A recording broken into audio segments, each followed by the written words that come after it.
we are still working on the study that we have decided to do about inner transformation, self-awareness, inner transformation.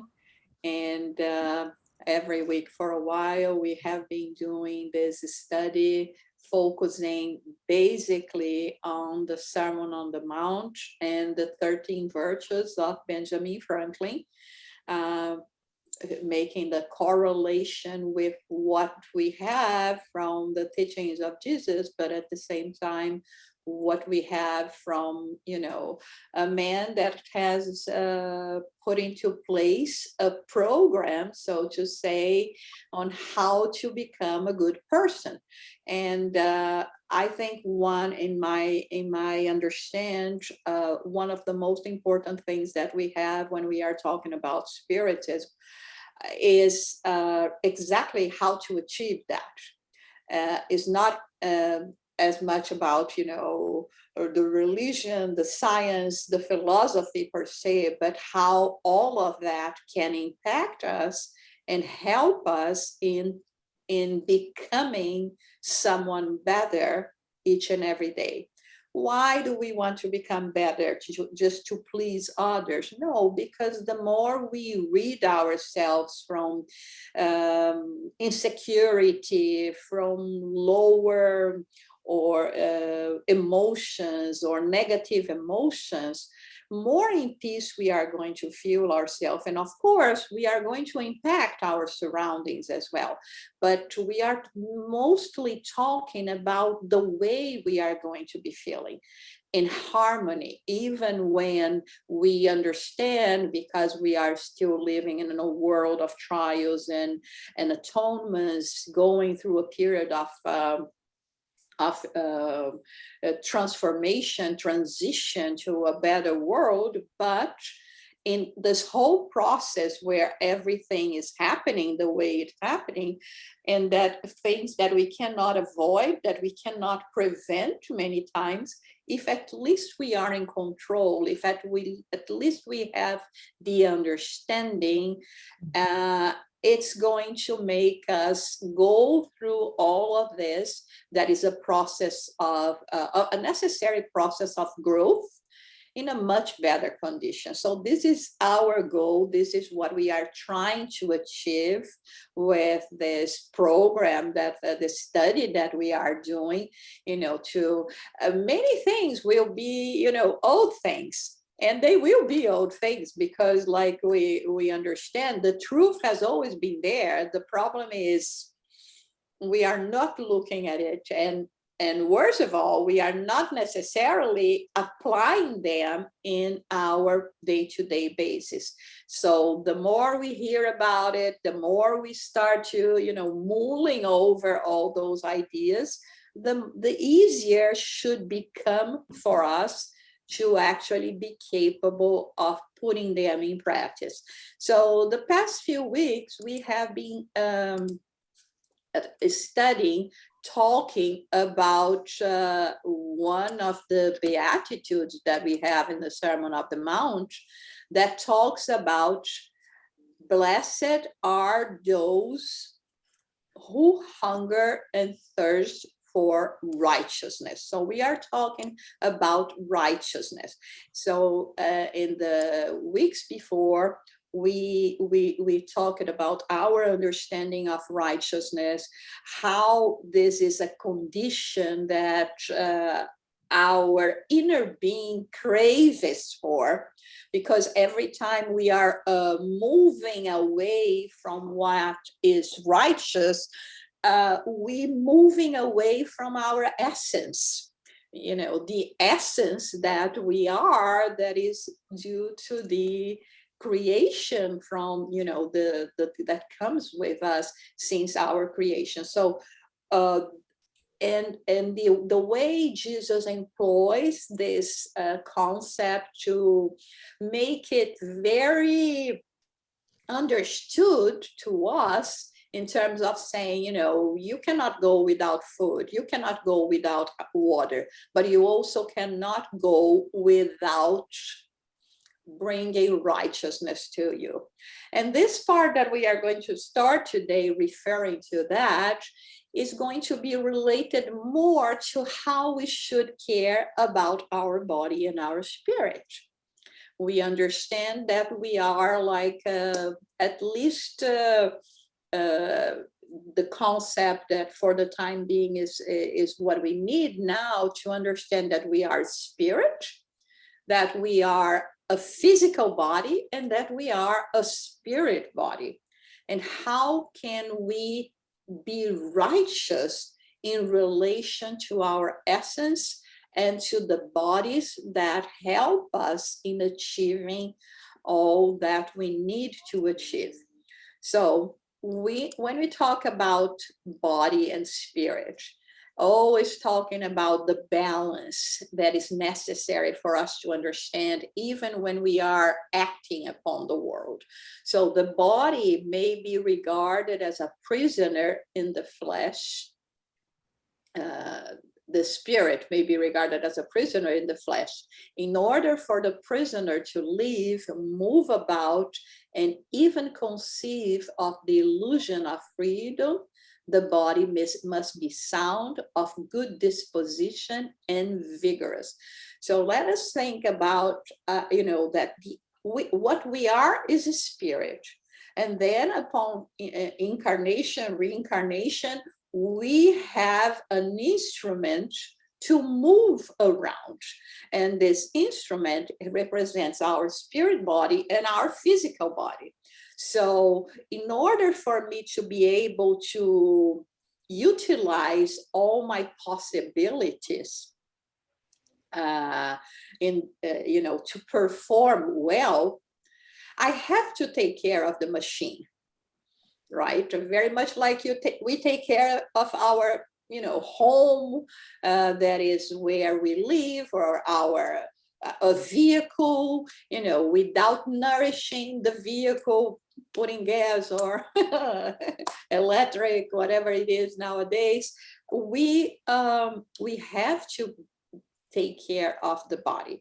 So being righteous in the sense means that as well. It is the spirit that molds its envelope, the body, and appropriates it to its needs, its new needs. It brings it toward perfection, develops and completes the organism by measure as it experiences the need of manifesting new qualities. So we all know that. We have been studying previously about how we as spirits are the ones that are going to even be able to interfere with the genetic material according to the need of the spirits. According to what we need this vehicle to represent, to be in this new existence, so that I can achieve my plans. I'm going to stop now. I think I already threw a lot of ideas and things that you may have comments or questions. If not, we go ahead. Yes? Anyone? No doubts whatsoever. Should we go on then? All right. But anytime you wanted to say something, just raise your hand and I can stop as well, okay? So this is one thing that we find in the book Genesis by Allan Kardec. So caring for the body and the spirit. Spiritism helps us understand the importance of the relationship between body and soul, and tells us that they are both necessary for each other and must be cared for. We should love our soul, but care also for our body, the soul's instrument. Being heedless of the needs that are indicated by nature itself means to be heedless of the law of God. So when we reincarnate, we have this idea that we can do anything we want, and there will be no consequences. Yes, we can do anything we want, but there are consequences. Okay, and according to our choices, we will see good impact, bad impact, so impact in our lives, in our way of living, in our, essence, that is the spirit, and in our physical body as well. When I stress my body too much, not, taking care of it properly, and sometimes even when we are dedicating ourselves to good deeds, we cannot be treating our body well. I remember now a passage that happened in the life of Francis of Assisi, that he was so committed to, to the ideas, to being true to the message and the teachings of Jesus, and to spread all of that, and to live a life of extreme frugality, not indulging at all. And his physical body was suffering a lot through that. And they came to him and said, imagine that you have a donkey, and this donkey, in order to perform, it needs to be taken care. What do you think about it? To have proper rest and food and this and that. And he said, of course he needs to be, proper cared for. And so they said, well, what about the donkey that represents your own physical body? You're not taking proper care as you should in this moment.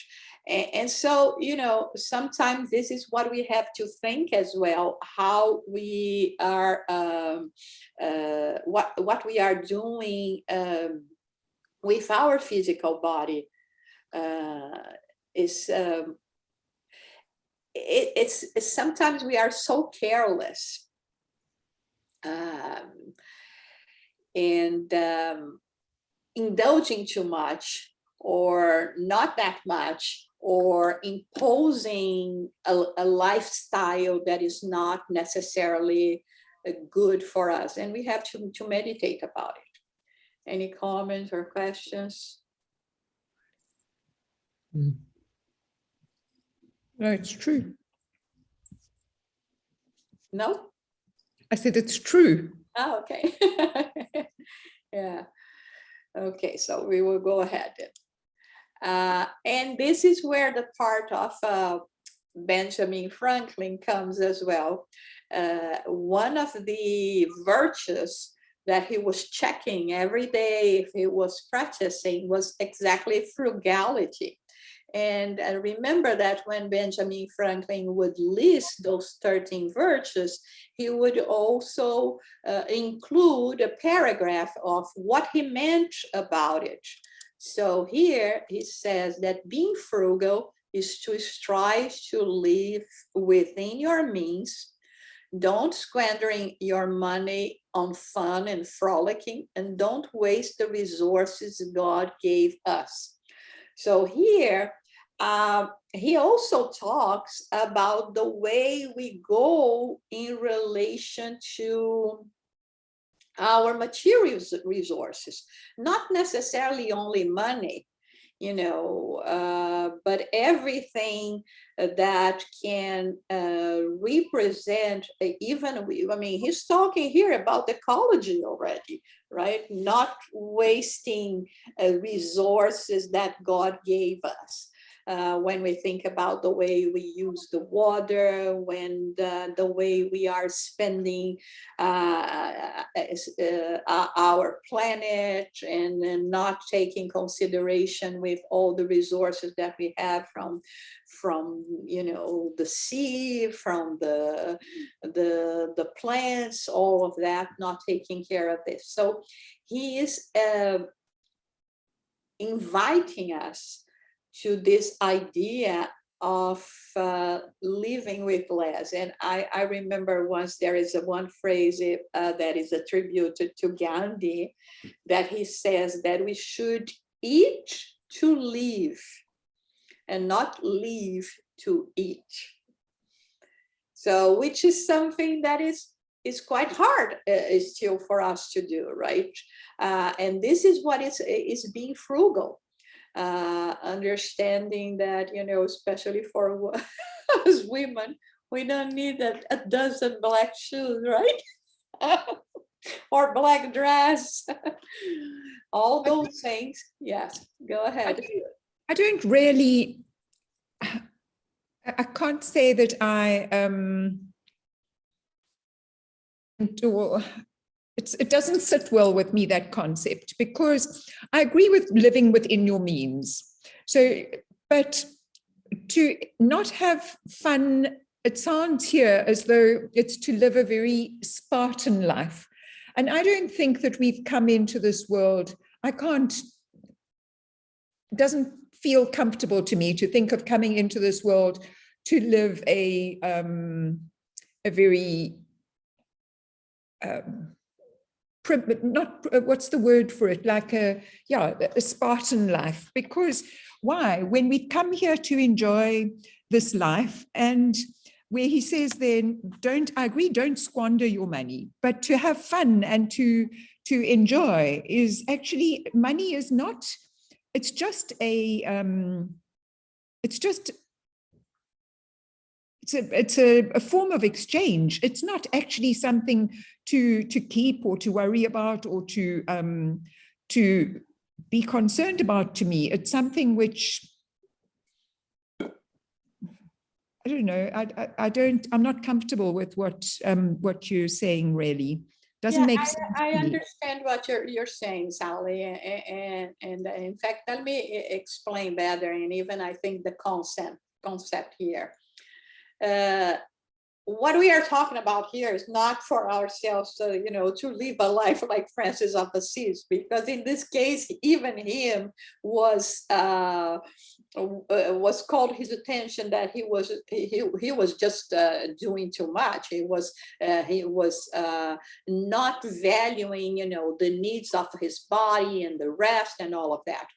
The way I understand what Benjamin Franklin is talking about here is don't squander, which doesn't mean, not to have fun, not to enjoy life. And this is one thing that we are going to be talking about later. I in my particular view, and from what I learned from Spiritism, we are always talking about balance. We are always talking about understanding that we live in a physical world, and because we live in a physical world and the level of involvement that we have, we are so now. We need to pay attention to this physical world. We need to work. We need to have our rest. We need to have our friends. We need to have ways of having emotional and physical health. And this emotional and physical health entails, going on vacation, having a good time with friends, doing things that are going to be pleasing you, going to the gym, playing some instrument, or going for sports and all of that, which is going to give you a state of well-being, physical and emotional well-being. The only thing that we bring extra, and not necessarily just the spiritism, to the plate is always remembering that we are also spirit. And the same time that we have to nourish and ourselves, physically and emotionally speaking, we also have to do that in terms of spiritual values, because at the end of the day, we are spirits living in an eternal life, and this is a passage. But I agree completely with you. It doesn't mean, and I think, that here we are talking about things that can please us, can help us, but at the same time, there are not going to bring us more trouble, right? I can have fun going out drinking until I pass out every night, but this is not going to be good for me. Or I can go out and drink in a frugal way, and is still having a good time with friends, and having a nice conversation every now and then, and having a good time. This is what we are talking about here. Not I think it's always remembering that everything that we see here, not even our physical body exactly belongs to us, because we will have to return it, even sometimes when we don't want to return it, right? But I think it's more in this direction, that in a direction that is going to be I like I like the way you put it when you said that to elevate the spiritual aspect to balance the material, the enjoyment of the material to be balanced by the spiritual, because then that makes sense to me, that is not about not enjoying this physical life, but it's just to actually elevate the spiritual aspect of our attention to that same level. Because yes, what you were saying earlier reminded me of the sort of the Methodist type of mentality, where they don't want to have fun because it's almost like you don't deserve that. You should tone everything down and actually live a very monastic life, right? Yes. Yeah. And that doesn't make, I mean, I don't even drink alcohol. So, I mean, I'm not sort of like saying, oh, right, great party, but it's a case of just the joy in life, the feeling of deserving of the joy, and the feeling of the pleasure of, if one spends money, that actually it's not something to be saved and preserved for something. It's just a commodity which goes around, and not to play too much store on it. You see, it's wonderful that you brought that, because not only you, but people that may be watching this later can have, this idea as well, that maybe we were implying this in terms of a more monastic, Spartan way of life, of living, and this is not it. Absolutely not. The thing here, Sally, is more thinking about what we wear and how we used to enjoy things in the past comparing to now. Like before, in Roman times, we would enjoy life. You would watch as entertainment, going to the circus, seeing Christians being, mauled by beasts and burned at stake, and going into wars and all of that. The more we evolve, we reach this balance with the spirit, we will still have a good time. And when we read in the books of Andrea Lewis, for instance, quite often he talks about, having time to be together with all other spirits, where they go to moments of music, like concerts, where they go to appreciate nature. I mean, this may not be or seem to be that much fun for some of us right now, but it may be for more evolved spirit, and it means having those, a time where we are going to be enjoying as well. So I think that here, I'm sure the direction that we are going, we want to take here is just to think about it. How can I have, enjoy life, but always being mindful of being in the direction of healthy pleasures. Okay, not excess. Okay, we we like to eat. Okay, eat, but not excess. You like to drink. Okay, drink, but not excess. You like to enjoy, your sexual life. Okay, be mindful of that as well. All of those things. You like to go on vacation. Okay, unfortunately, most of us can go on vacation once, twice a year, but let's do that and enjoy this time as well. This is what we are talking about here. Thank you. Anyone would like to say something else, or? I would like, Jussara, this is so meaningful, especially for me.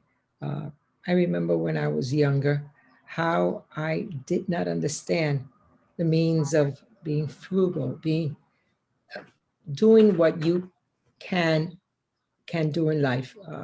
Meaning, when I was very young, I started. It's not even have to say about spiritualism.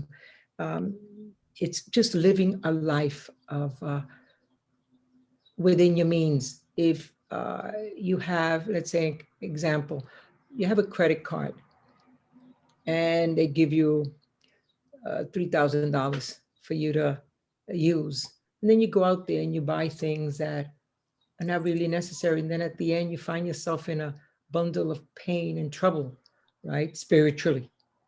I learned the hard way. And then when I did and understood that you can have fun and but also have mindset. There's a limit to everything in life.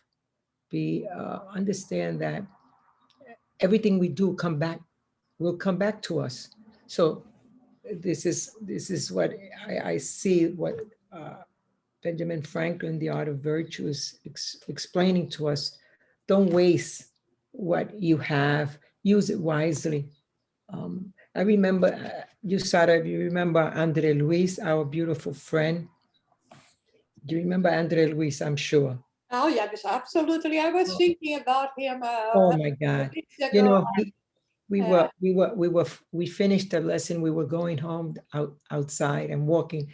And there was something that had said something about somebody in my family who uh, has a closet full of sneakers. And he said, always remember uh, we have two legs, we have 2 feet, right? So how many could you wear in a lifetime? If you have 100 pair of sneakers, is it necessary? And that that stood in my mind, the wastefulness. You can have a pair of sneakers, you can have two, you can have three, but if you have 50, how much, you know, think of other people that don't have shoes to wear to walk out in life. Share what you have. If you have enough, share it, give, and be mindful of what you have, what God has given you. Don't waste it, because he gives it to you, and it's a test for us to understand. Don't be wasteful. There's so much you can do with what you have if you have more than enough. And there are people out there that need so much. So how much could we can have fun, but don't squander it, like they say here. Don't be a squanderer. You don't need uh, 10 coats for winter. It's just common sense. And don't be wasteful. It's so important to live a life with meaningfulness, and thinking of our brothers and sisters that don't have. That also contributes to all the waste and the resources that God gives us. So I just learned the hard way. Sometimes we do that. You do things in life, but with an open mind, and now we put that in, spiritually speaking, we put it on and put it in perspective in our lives to do what we're supposed to do. Be mindful. I like this Gandhi phrase so much. We should eat Mm. to live, and Live. not live to eat. It doesn't mean that I cannot, eat good and nice things, but it's more a matter of, how much I'm eating, right?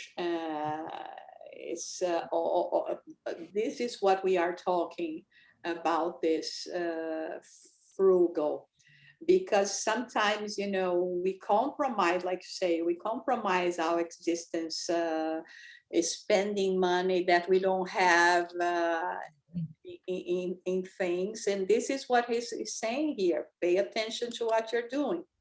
And another concept that he talks about, temperance, is being temperate is avoiding the extremes. Don't drink or eat to excess or indulge in anything beyond what is healthy. It also compromises. And finding the middle ground. It's self-restraint. So it goes in the same line as the, you know, the temperance, in the same line, and nothing is forbidden to us, and we have to go after things that are going to you know, to give us pleasure. Life is kind of is really hard, right? If we don't have those moments where we, you know, we can feel good, or, you know, going to the movies, having, you know, dinner, lunch, tea with a friend, traveling, seeing different parts of the world, going to stroll in the garden, going to the pool, all of those things, being with family that we love, right? And finding time to play with our kids, for those who have kids. All of those things are, you know, things that we should be doing. But again, it's always a matter of, you know, finding this balance in a way that is not going to affect our health. And sometimes here we are talking about emotional health as well, because when we are careless with the resources that we have, then we start being worried, right, about, stressed out, because how am I going to be able to make ends meet, right, at the end of the day, because I'm doing more things than I should be doing. So those are the things that we are talking about here. So the caring for the body and the spirit, those who desire to possess a clear conscience, a robust mentality, and well-balanced mind need to learn to be frugal and temperate. One needs to avoid overindulgence in eating, which upsets body and mind. This is also valid for overdrinking, which entails the loss of all dignity and the overstepping of all bounds. A frequent repetition of either inevitable leads to sickness and infirmity. We need to grant the body to the body that which it requires in order to remain a useful servant and nothing more. This is the wise person's rule: to curtail the budget of its material needs, to subdue the senses and master the base appetites, is to shake off the yoke of the inferior forces, to prepare the spirit's emancipation. To have few needs is likewise a form of health. So here again the phrasing may be, you know, a bit too much if it doesn't come with the explanation that we're talking about here. But it's all about leading us to balance. It's all about leading us to understand that we have to take care of our physical body, but we also need to take care of our spirit, and we have to listen to the spirit as well, because at the end of the day, the needs of the spirit are much more important than that of the physical body. And in terms of indulging careless with for all the whims we may have, may and definitely will compromise our physical or emotional balance and this health. And this is what we have to keep in mind here. As you know, every now and then I'm always taking care of what I'm eating and trying not to gain weight and this and that. And so the experts always say it's not a matter of what you eat, it's how much you eat. It's always, you can eat everything, but it's always portions, right? You can eat a piece of carrot cake, right? So Yeah. or a strawberry shortcake, but not 5 pieces, Not the whole piece. right? This is what we are talking about here. You can have it, Mhm. okay? There is nothing we cannot do or have, but we always have to keep in mind that that I can everything. I love this phrase from Paul of Tarsus. I keep on using it. Everything is allowed to me, but not everything is convenient. So yeah, I can eat my cakes if I want, but not, one piece, not 5, right? Okay, any comments or questions? Okay, so because at the end of the day, I love this image. We Yes. are the artisans of our lives. So the complaint session should God. be with you as in your house. It's not with God, it's not with your neighbors, it's not with anyone else. I mean, whatever is happening to us right now, it's a consequence of what we are doing with our lives. And this refers to, emotional, physical, and spiritual health that we are talking about here. That's why righteousness comes into place. Uh, when I am able to understand what is going to be good or not for me, and what is going to affect me or not, emotionally or not. And this is what we are doing with our lives. Mm. The road of this guy is not so bad, right? There is some curves and uneven surface here and there, but it's not so bad. True. And I like this one here. Love that. I always have this image when I think about balance. If we think we can't, we can't. And sometimes, the body represents the elephant, right? It is too big, it is too much, it's occupying a lot of space in our lives.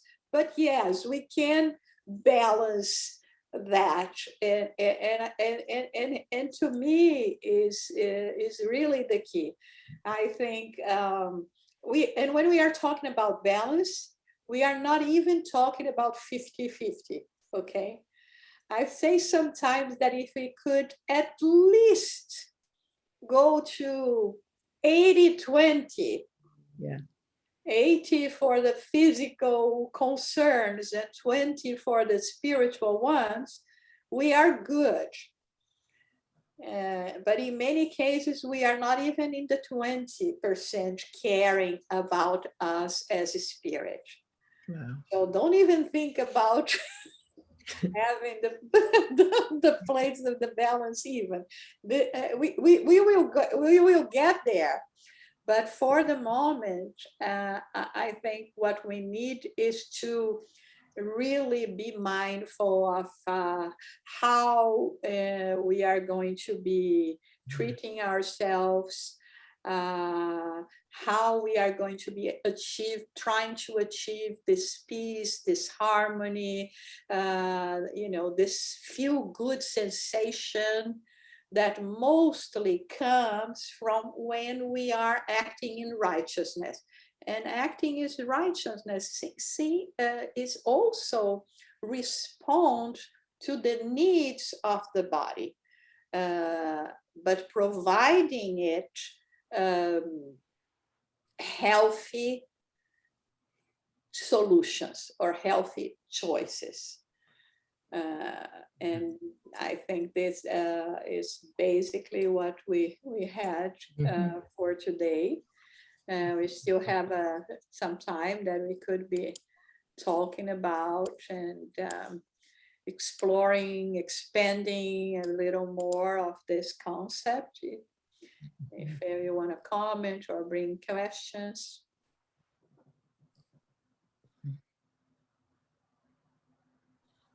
The difficulty of that is to put it in practice, right? But like I always like to say, you know, we are a working process. And it's not going to be possible. I mean, at least I speak for myself. If it resonates in you, okay. I have a lot of goals. One ideal, a lot of goals. But I understand that I will not be able to achieve all of them in the amount or in the way I would like to achieve them in just this lifetime. But I'm content with that. And this is not what keeps me behind or leading me to a lack of motivation, because either I achieve the 10 goals or it's not nothing. So I go one by one. Yes, I will feel frustrated when I'm trying so much to reach one of them. It doesn't happen, but lately I've been reminding myself a lot about the glass half full instead of just focusing on the glass half empty. Okay, I'm aware of that. There is, you know, this emptiness that has to be fulfilled, but I'm going to be content with what I have achieved already. And I think this is one of the things that keeps, in my opinion, that keeps us behind.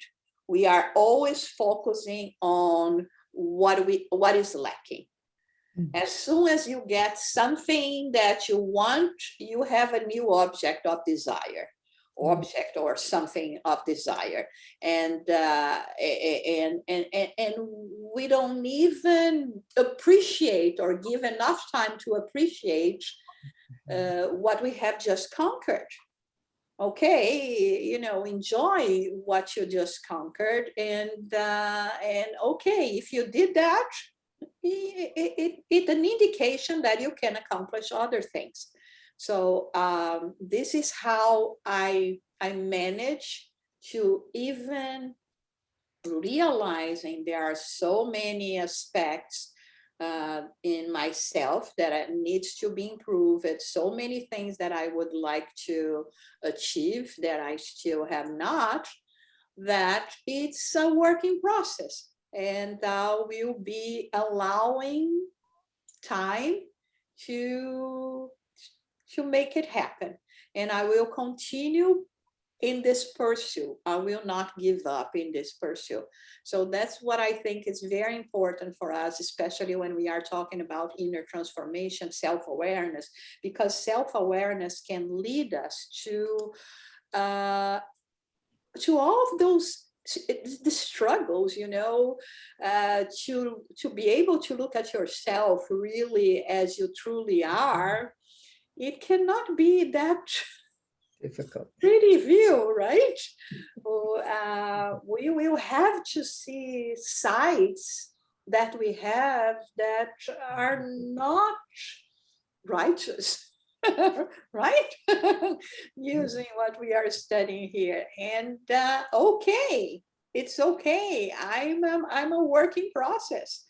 And I'm going to achieve that. And I'm going to be happy with what I've done already. And at least to already have this conscience that this is the way to go. This is something that I will keep on repeating because I think it's so important for us to think about it. Mm-hmm. And I think also to trust the process, because I've seen where sometimes I've really struggled to achieve something. And it's as though there's a timing which is beyond me, either a timeline or something has to happen first, which I'm unaware of. And so therefore, I can try as hard as I like. And it's not about not trying. It's just that it's got to be in flow. It's got to be in the right yeah, there are lots of aspects which all have to align. It's not all about me. I'm just one aspect, one element of the process, but there's so much beyond me that I can't try to work on some aspects which aren't yet ripe, if one can say. Like a flower only opens when the sun, when all the conditions are right. The tree can't try, or the flower can't try to make the rose open. It's going to open when it's going to open. Oh, that's great that you brought this, Sally. It's so true, to trust the process. And I'm sure all of us have gone through things here that, like you say, you struggle so much to achieve something and it doesn't happen. And then it happens later and you say, you know what? Thank God it just happened now, because if it happened when I wanted to happen, probably I would not be able to appreciate as much as now, or enjoy, or see the full extent of what this really means to me and to life. I was too immature, perhaps. Like you said, that is a chain of events that will work in our favor in a process, that when things come, we will be able to see this better. This is so true.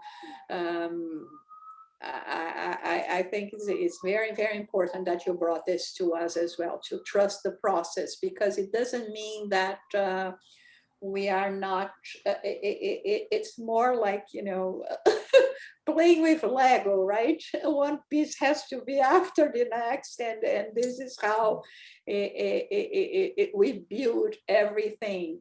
Even when we are talking about those personality traits, maybe, I'm focusing on becoming something that requires other steps.